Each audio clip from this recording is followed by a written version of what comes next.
Hello little bunnies and welcome back to my channel. Today is the day that I'm going to explain you all how to stretch your ears from the beginning.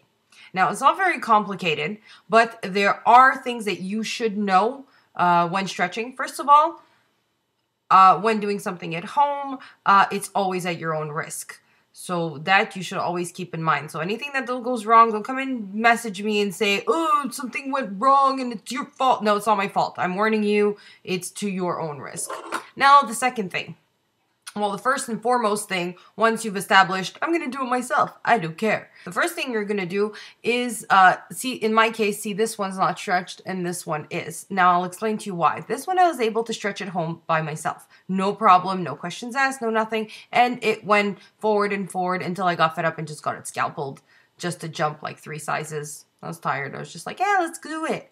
But now in this case, in this ear, I wasn't able to stretch it whatsoever on my own. And I'll explain to you guys why. There are a lot of cases just like mine, and these are things that not everyone knows. So to whom doesn't know, here it is. So in my case, I have 2 holes. I can put earrings through, no problem. The problem in this case is that I've re-pierced the same hole. When I was a kid, the hole ended up closing, so we got it re-pierced in more or less the same area. And what happened was there was a little chunk of skin that stayed inside, which is also called scarring tissue. Now, the scarring tissue does not elastify itself.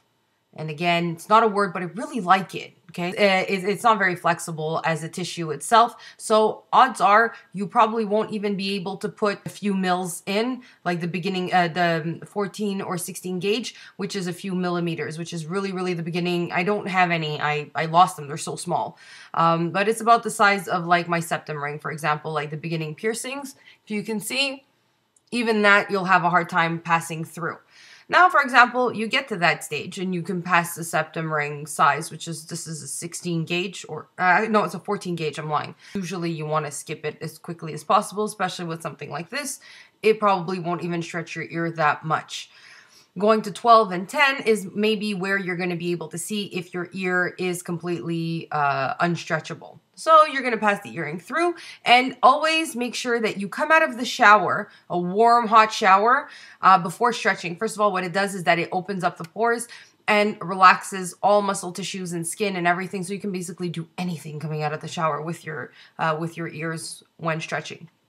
The other thing, when you come to put your earring in, make sure that you put lube itself, you know, like lube that you would use for, you know, let's just fill in the blanks, all right? Lube you'd use, you use it on your ear. I find it's the easiest thing. I don't like Vaseline. It actually dries up a little bit and gets gooey and it's gross, and I prefer the lube because it's dry.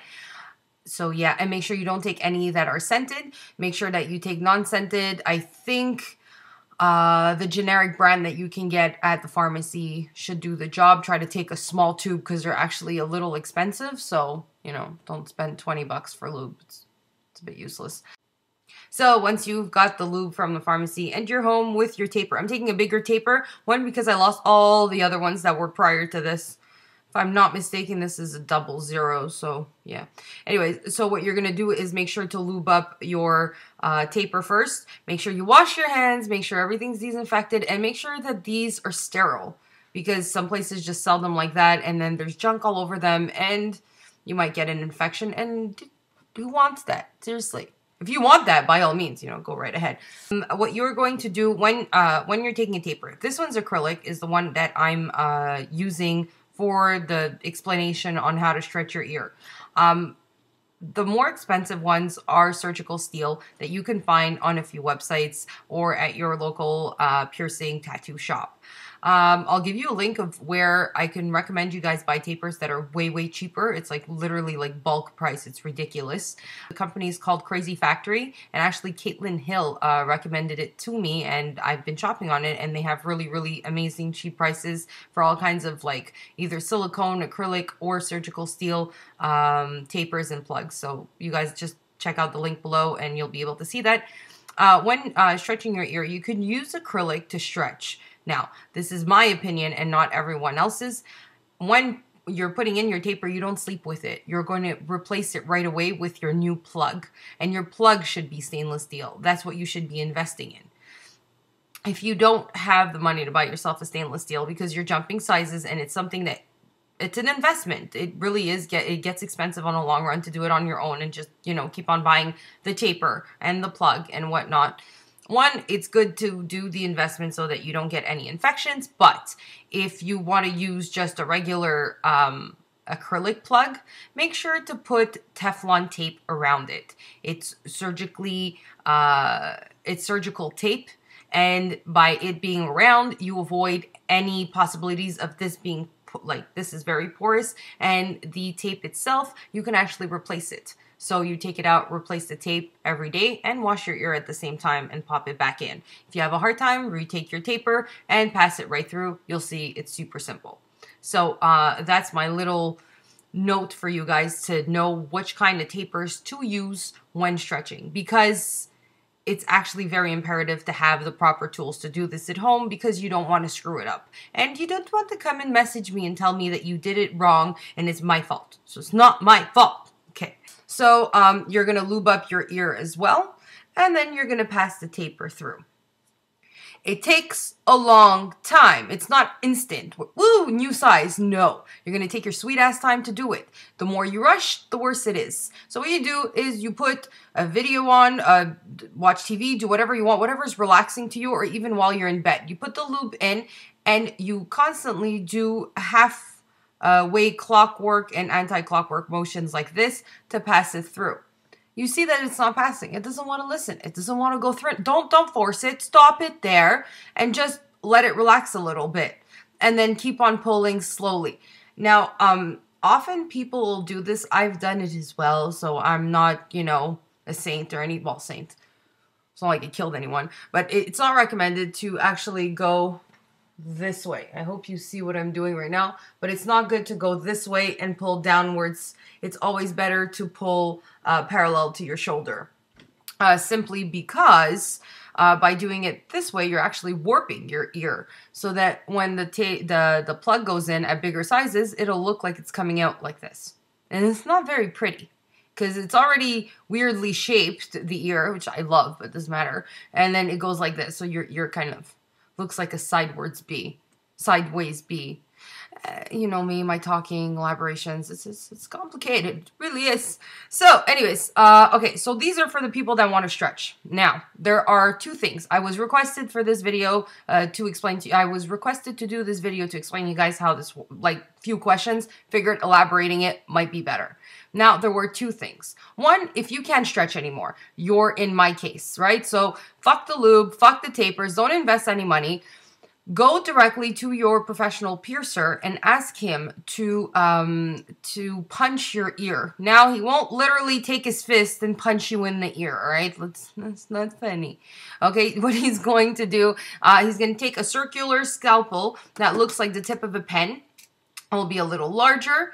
And what he's going to do is just simply pierce a circle through your ear. You should be jumping to a 10 right away, or you can even ask for a little larger, but I don't think that they'll do anything bigger than that, and I honestly don't recommend anything bigger with a punch.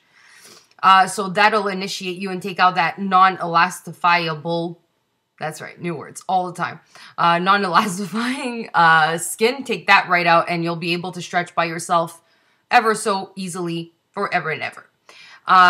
If you also have in your area, now make sure that the person is, like, well instructed and a professional doing this. Don't get some, like, guy that's gonna give you a deal because he knows your friend that's screwed around with your other friend. Okay, just don't do that.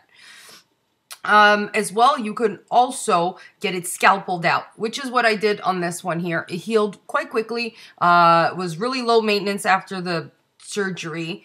And it's slightly painful, just like anything else that you get. Any body modification is painful. There's no such thing as, no, it really didn't hurt. I felt like nothing. I, like, giggled the whole time. No, every body modification has a sensitivity to your skin. You're obviously going to have a reaction, but this is something that, you know, you have to endure a little pain to make it prettier, so that's what happens. So scalpeling it out is not a breeze. It's not fun to get done right away, but afterwards the maintenance is a complete joke. All depending where you go, and don't obviously ask that off the bat, but if you know your piercer quite well, or you know a piercer really well that's extremely professional, there are chances that he can put Novocaine on your ear, and that will avoid you feeling anything for the scalpel procedure and makes things much easier. So that's it. Now, I'm not telling you any procedures that I took. I used the scalpel. This is what happened.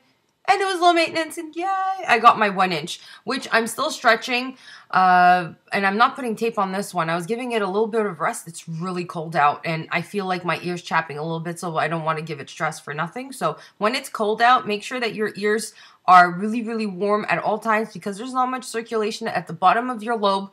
You are looking for issues with your ears. So, and try not to stretch as well. If you're like in an area where it's really cold, like here we have like -30s, -40s, to avoid ear cracking, because I've seen that and it's gross. So to avoid that, don't stretch throughout that period. Try to keep your ears warm and don't do anything stressful to them, because, you know, it's harder for them to heal. So that's it. Now, the second question that was asked, aside from how do you do it from the beginning, the second thing was, what if your stretchers are different heights? So they're uneven, right? So in plain English, they're fucking crooked. This is what you're going to, apparently I can't talk. Okay, moving on. Okay, so let's say they're crooked, right? Let's take me, for example.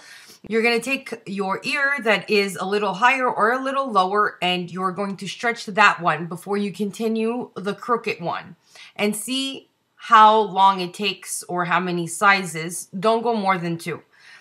If you see that it'll rectify itself to go towards the middle and you're able to keep it that way, then problem solved. You keep on stretching this one afterwards to keep it up, and then you're both at the same size.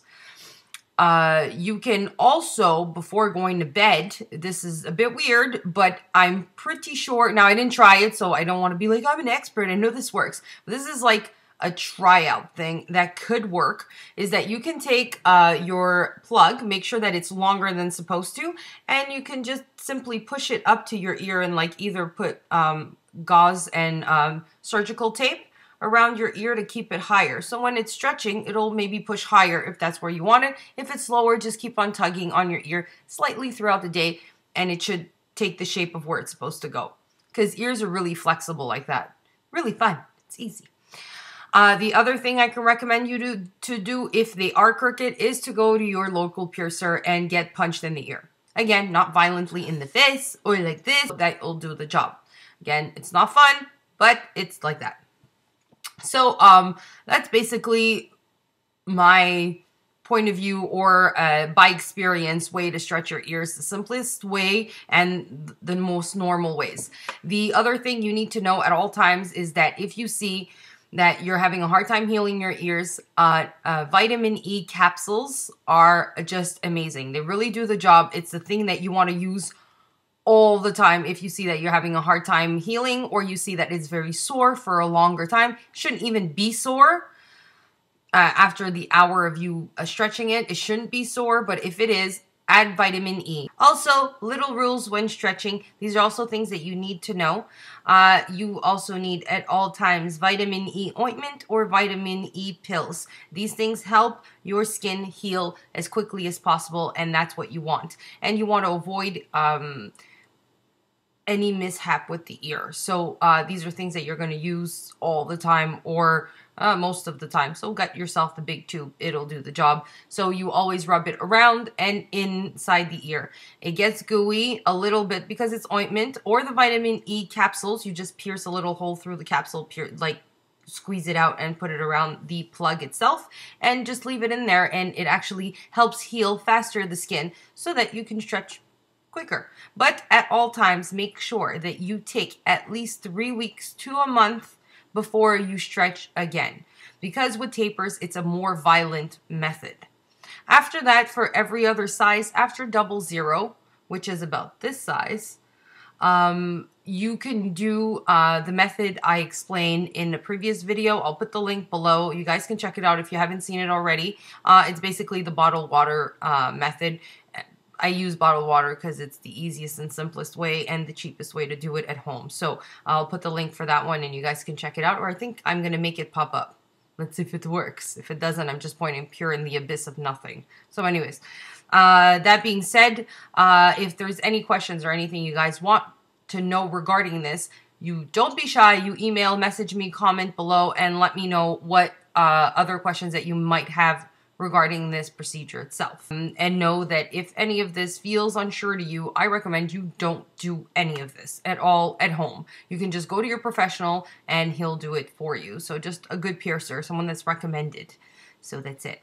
Now, moving on to a first, never seen before giveaway. Now, I watch a lot of videos on YouTube, and I don't think anyone's done this before, so I'm going to do this. Now, I bought these really cool Perfect Manicure tips. There's a bunch of colors. Okay, so these colors. Okay, there's pink again. Okay, I really like pink and gold. They were really cute. And then pink and gold again. Woo! Okay, this is just, oh, there we go. Then I got black and gold. I got black and gold again. I think I had another color in there. No, it's just black and gold and pink and gold. Anyways, I've got 6 to give away. Like this. Got 6 to give away. And it'll be the 6 first comments. So if you were quick enough to see the video, 6 first comments, you are only allowed to comment once, please. 6 first comments to comment. Write the color you want, either black or pink. Just note, there are 3 pinks and 3 blacks. So just go accordingly. If you saw the 3 first people wrote black, to just write pink. You know. And I'll send it to you tomorrow morning. So when you see this, obviously there'll be 6 comments. So just, I'll send them tomorrow morning for you guys. Once you guys post your comments, I will confirm right below my email. So it'll confirm to you guys that you did win the nail set, the Perfect Nail Set stickers. So I'll just write you my email and you guys email me right away to let me know your address and all other information. So that's that. And as well, just note that Monday or Tuesday, I'm not sure of the day, I do work tomorrow, which is a bitch, but I think Monday should be okay. I'll be announcing the winners of the month of December, so those will be announced and you guys will be able to know who won the wonderful, fabulous stuffs. So that's it. So I hope you guys liked my video. I hope that you guys feel free to message me or let me know of anything that you see can be possibly, you know, that relates to the video that you'd like to know more of. Because you can't talk. It's not happening. So that's it. So I love you guys with all my heart. Hope you guys are having an awesome weekend. And to that's about it. I love you with all my heart. Don't forget, please, before you leave, make sure you subscribe, you like, and you comment. It really, really helps me a lot. And it makes my heart all happy.